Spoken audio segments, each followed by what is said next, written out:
What's going on, people? Welcome back to Real Reds Talk. Manchester United have signed their first player of the season. David Ornstein initially breaking the news. So exclusive, Manchester United have reached an agreement with Chelsea to sign Mason Mount. The deal for the 24-year-old England midfielder worth up to 60 million, 55 plus 5 million in add-ons, permission given to do a medical plus finalised personal terms now to the paperwork stage. Romano then tweeted after this saying United agree 60 million package deal for Mason Mount with Chelsea. It's done. Here we go. Personal terms agreed weeks ago, and face-to-face talks between clubs made it clear the agreement is done. Mount becomes United player. They never left the race. Now, just lads, initial reactions to this. Shreyas, I'll go to you first. What do you think about this deal? Yeah, I thought that maybe going into the transfer window, probably in the middle weeks, I had a feeling that probably he might be one of the first players to be signed.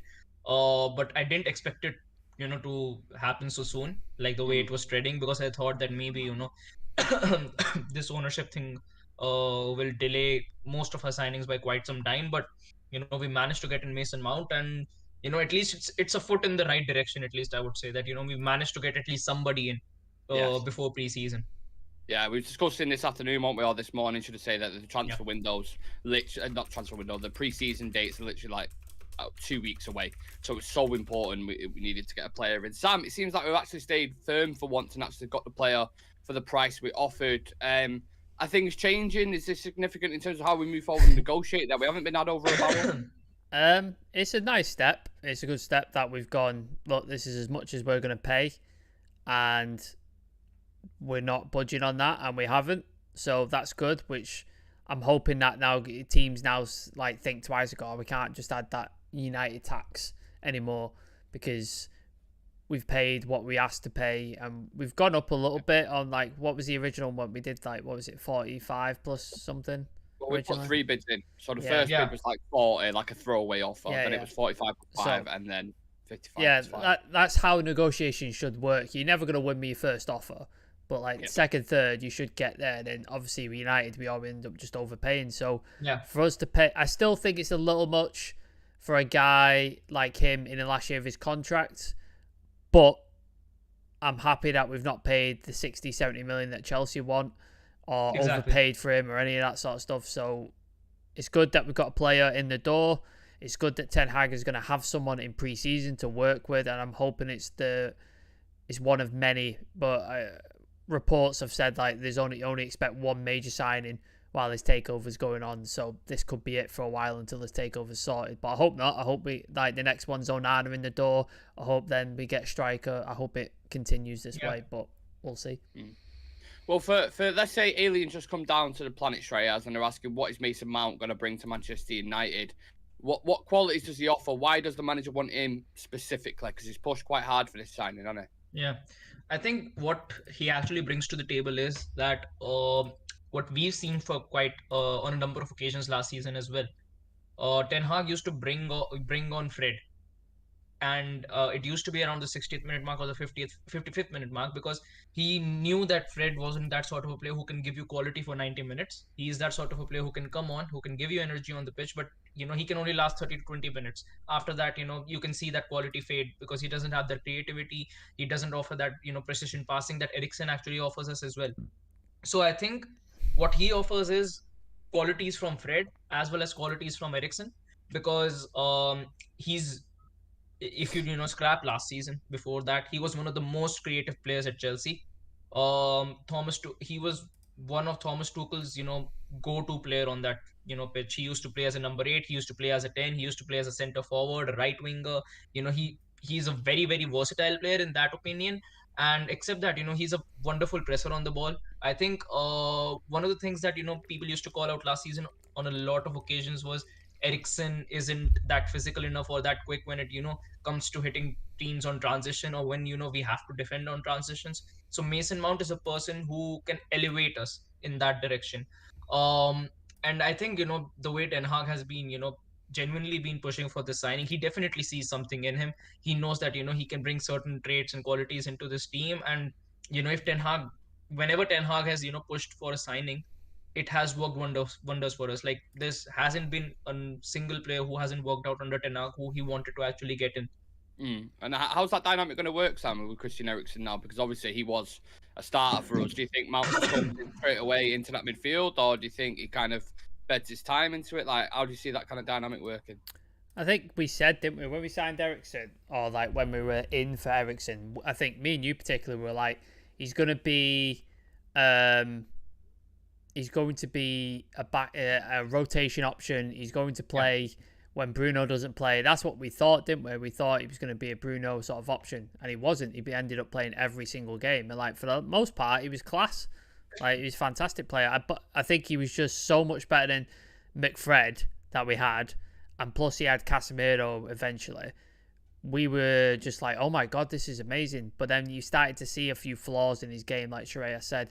His physicality, he looked knackered by like the set. When he came back from injury, he looked fucked. Like, just completely fucked. Like, just did not look like he was up for it. Like, he was trying, but he just didn't look up for it. And I think that's just a result of too many games. Like, not everybody can be Bruno and just play game after game after game after game after game after game. Like, he's got a heart issue as well. Like that's going to be a factor. So I think it'd be good. I think Eriksen is now the guy that you play when you've got a team with a low block. You can have a lot of possession, pick those passes out, get that. Hopefully, the striker we get that striker in on goal, that kind of stuff, or bring on when we need a goal or something like that. Like, say it's 1-1 in a game, we need to score.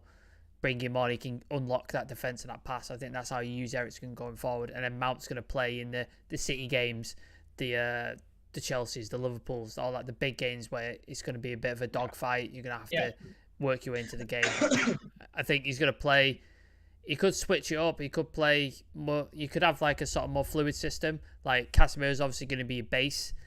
With maybe Mount as the 8 who's going back and forth. Maybe he switches with Bruno sometimes Bruno goes back and plays the 8 and then Mount's more forward, so you could have that fluidity there. But I think Casemiro is your base.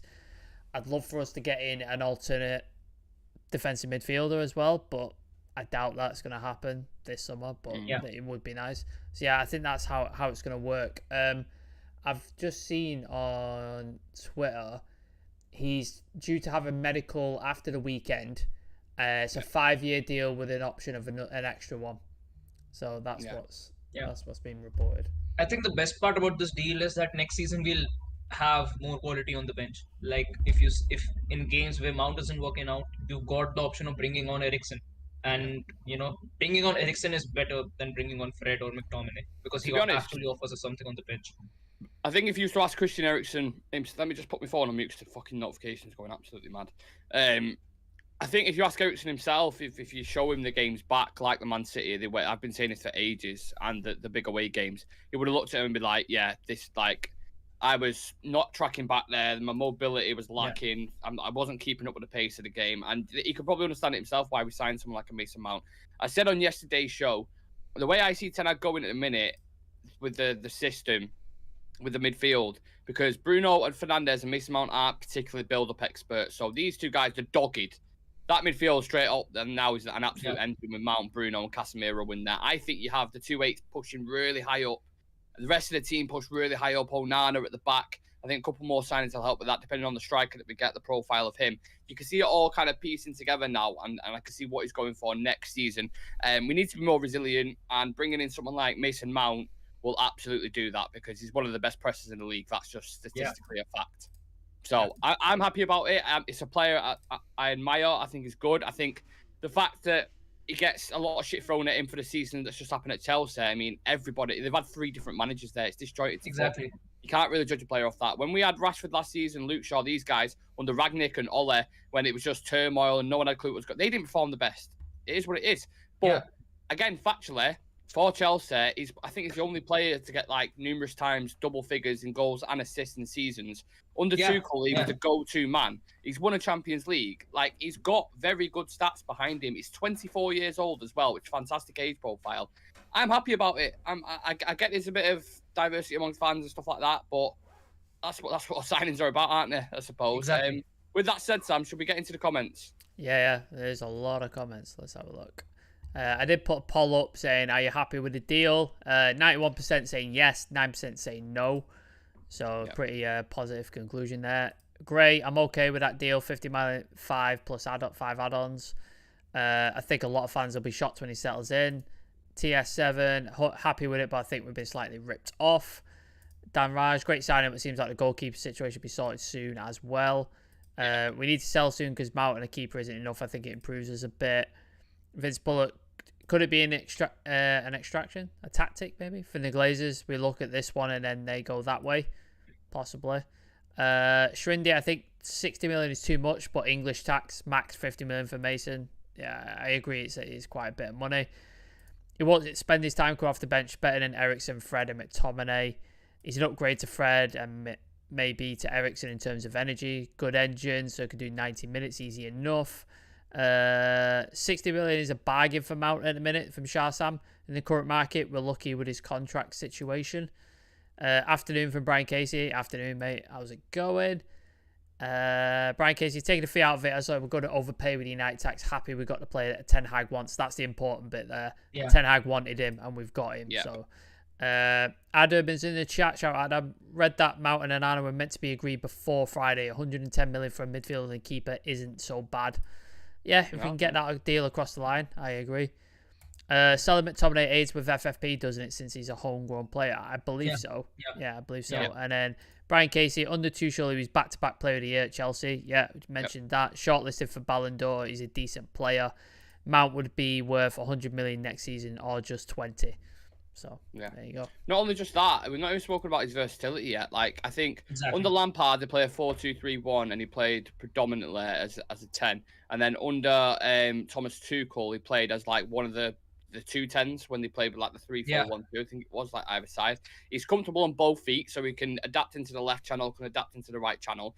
You see sometimes when Anthony gets isolated or Rashford gets isolated, that will switch up now, because he's actually got the function and the mobility to get across the pitch, like Bruno Fernandes. When Bruno's dragging left, Mount can cover on that side, and that comes also with a certain level of intelligence as well. So that's why I'm happy about this. I think midfield it's not done. I still believe we need an understudy, like Sam mentioned there, for Casemiro. Shreyas, we discussed that kid this morning, didn't we, from the Neves, João Neves, I think it is his name. Is it João Neves? I think it's João Neves from Benfica, 18 years old. Something like that. If you can bring in someone like that as an understudy to Casemiro, exciting youngster, let's say you spend 10 million on it or whatever. Yeah. You bring in Mason Mount in the midfield, you got Bruno Fernandes, you got Ericsson for cover as well. McTominay will probably stay. I see Fred going. Yeah. The midfield looks okay then. And then if you can bring a striker in, it would start to shape up nicely, wouldn't it? Exactly. Because, evaluating last season, the defense was never an issue. Like, I would say last season, defense was the area where I would say, we were the best. Yeah. Our centre-backs, even our full-backs, we've got the perfect mix of full-backs as well now. When it comes to the midfield, the problem used to be that we only had 3 midfielders to actually go to. It was Casemiro, Ericsson, and Bruno. There was no one else who could, come in and offer us any quality. So if you add Mason Mount to that mix, that's 4 midfielders. And then if you add another midfielder, like it was being mentioned, João Neves or whoever it is, then, that opens up another slot, and then you've got more freedom to actually go in for a striker. Because I don't think that we are in a situation where we genuinely need to go in for those 60 or 70 million or 100 million rated midfielders. We have our first choice midfielders sorted. We need players who can be on the bench, who can develop alongside these players, and maybe into the future, after 2 to 3 seasons or 4 seasons, they come in and take their positions. Because I think when these prices are being listed, like last season, when we signed Casemiro for 60 million, a lot of us thought that we overpaid by quite a margin. And, after he's come in, 60 million feels like a bargain. Even for Lisandro Martinez, we overpaid by 10 or 15 million, but he's come in and it feels like we undervalued him when we paid for him to Ajax. So you never know. Maybe Mason Mount turns up to be one of those signings. I have to admit, it's not one player I thought we would sign months ago, to be honest with you. Exactly. If I would have got asked about it, I would have given my genuine opinion on it, but it wasn't someone who kind of sprang to mind. It makes sense now. It's out there, and we're going to sign him. And like you said, it's important that the manager wants him, absolutely, because the decisions that he's made in the market have been pretty good so far, so I can't see why this one would be any different. Do you think this now puts the Caicedo rumours to bed, Sam? All that shit that was going out about him? Yeah, that it just becomes more evident that was probably a tactical ploy from United to sort of get Chelsea going. Yeah. Say, all right, want to sell us this guy for the price we've asked for, we'll go for your guy. And that seems to have worked to some extent. if I had a choice between the two, I'm picking Caicedo every single time personally. Yeah, agreed. But I think the money is a big factor because Caicedo's an extra anything from 30 to 50 million because there's like rumours is 80 or 100 million, so anywhere in between there really. So I think you're probably not going to see Caicedo come to United unless the Qataris get hold of the club in the next couple of weeks and Chelsea don't manage to agree on a deal. Maybe then we see him go back in. A couple more comments. Vince Bullock, Mount is the new Mata. I mean, I hope not. I hope he's not played out of position for his entire career at Man United. That would be irritating. RSV, I'm livid. Ball retention would be very diabolical to watch. Mount, Casemiro and Bruno would be very imbalanced and we're basically helping Chelsea so they can sign Caicedo. I mean, I don't think we were ever going to get Caicedo anyway, to be honest with you. Yeah. But, No. Yeah. We are not in a position to pull off 90 or 100 million signings right now. Our maximum limit is 50. Exactly.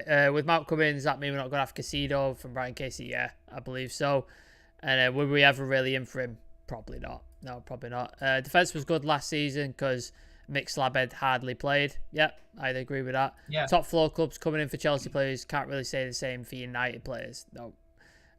Be really funny if we got Caicedo as well, though. Chelsea be crying. That would be funny. That would be funny. Technically, we've ended the 4-year drought of not signing anybody in June. That's from Tommy there. And then could be a busy week. Onana bid imminent, heavily linked with Ramos today. Will we? I've not seen that. Gonzalo Ramos. There you go. Sorry, said the name. Will we link with Ramos today? I've not seen that. Yeah, I've seen the. I don't whether it's heavily or not. I don't know. Okay. I think his release clause is about 100 million euros, but Benfica are willing to move on that. Apparently, haven't they got? Oh no, that's Porto. When Porto got financial issues. Yeah. If they was going to spend 70 million on Rasmus Højlund, I'd pay the extra 10 million euros or whatever for Ramos, to be honest with you. More established, done it in the Champions League, done it in the World Cup. But that's just my personal opinion. Yeah, that was going to be my next question on to Onana. Do you feel like that deal could be done quite quickly now? I've heard someone put out before, pretty credible, that within the next few hours, something be announced about it. We've spoke to his agent, personal terms are fine, all that kind of stuff. That seems like the next deal. And I would argue, Shreyas, that's the more important deal for me personally. I don't know how you feel about that. Yeah. Than a striker? Midfielder. Sorry. I think right now, the thing is, we couldn't have let De Gea go until we signed a goalkeeper for sure. You cannot let a goalkeeper leave when you've not signed the goalkeeper itself. I think the moment Onana comes, that's when the De Gea chapter will be closed, because then you genuinely, you've got a keeper in who can play for you week in and week out, and you're certain that that De Gea is not going to be the number one anymore, and he needs to move on. So yes, I think it is very important as well, because once again we've seen that Ten Hag wants stability at the back.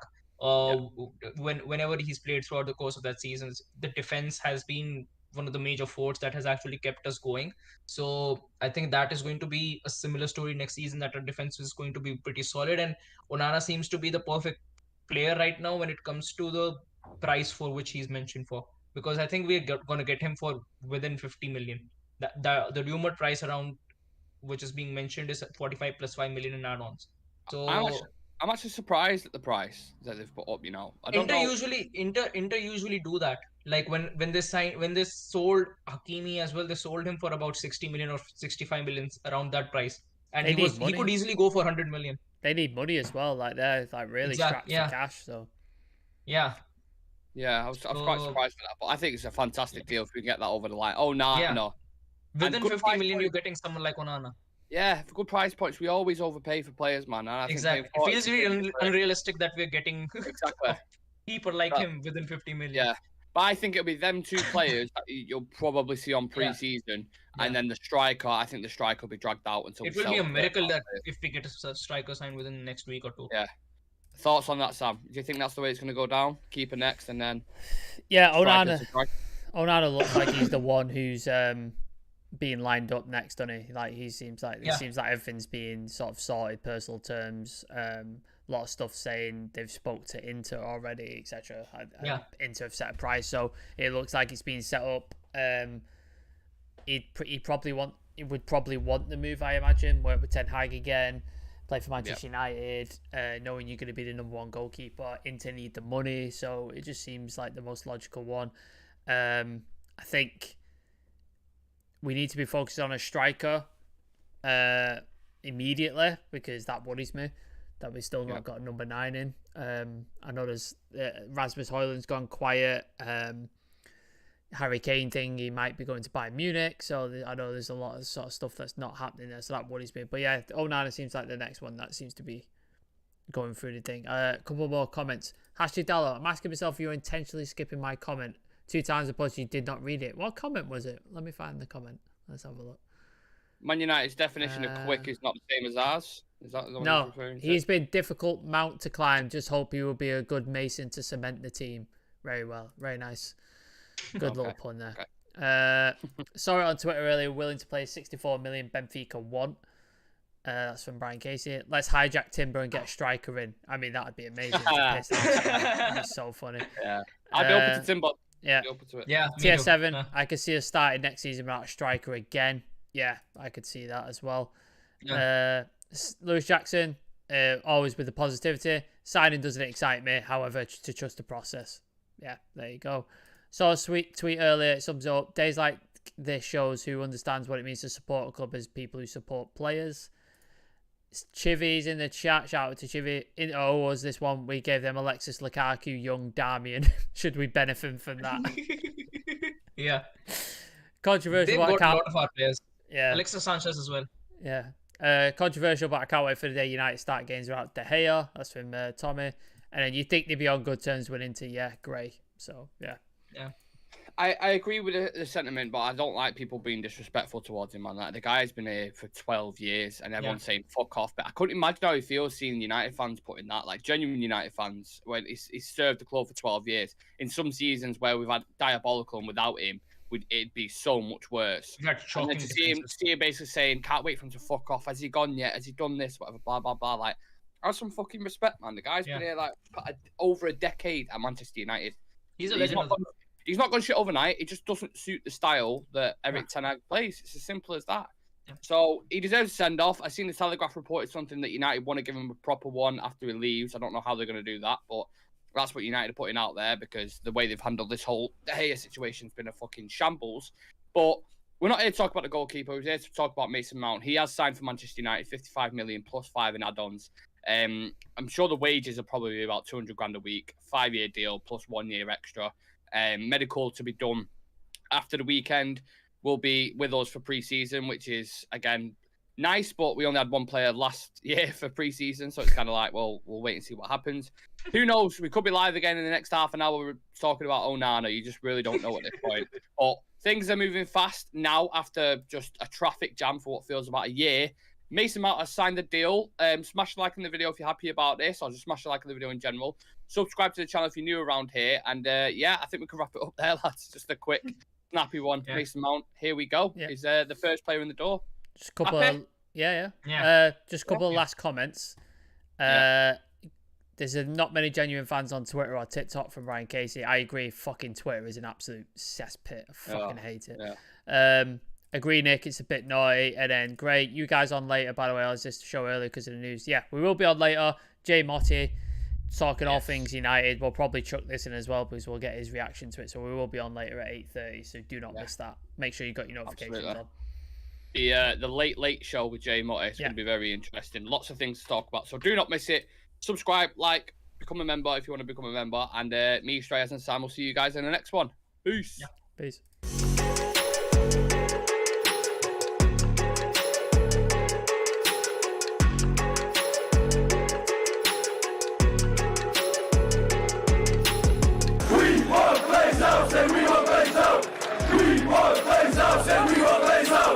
We want